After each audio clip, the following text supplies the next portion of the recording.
Akwụkwọ ihe mere nke abụọ isi nke 17.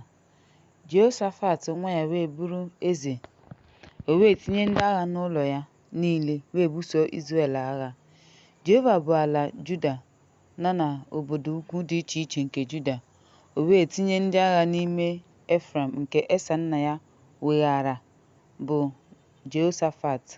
Nna ya David achọghị ya n'ihi na o jere ije n'ụzọ mbụ nke Bilim, kama ọ chọrọ Jehova dịka iwu ya si dị, ọ bụghị dịka Chineke dịka nna ya si dị. O wee jee ije dịka Jehova siri mee ka alaeze ahụ guzosie ike n'omenala Izrel. Ya mere, aka na ndị niile na-akwado Jehoshafat wetara onyinye, o wee nwee akụnụba na nsọpụrụ dị ukwuu.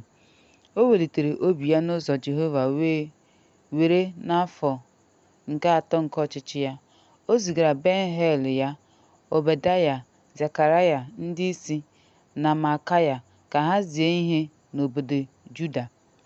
Ya na ndị Livai, Simei, Netanel, Zebadaya, Asahel, Simara, Lehotana, Adonija, Tobaya na ndị Livai ndị ọzọ, na ndị nchụaja Elishama na Jehoram.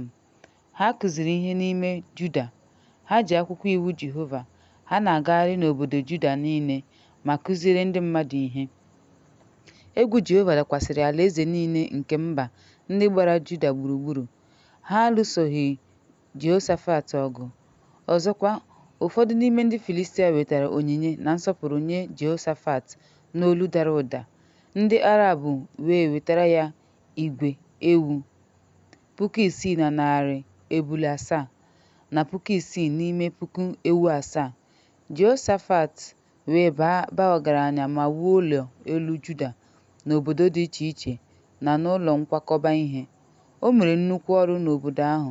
O wee wuo ụlọ ndị Juda na Jerusalem, ndị agha na ndị dike. Ndị a bụ ndị aha ha dịka ụlọ ndị nna nna ha si dị. Na Juda e nwere ndị isi puku kwuru puku, Adna onyeisi na ndị dike 300 na 3,000 so ya.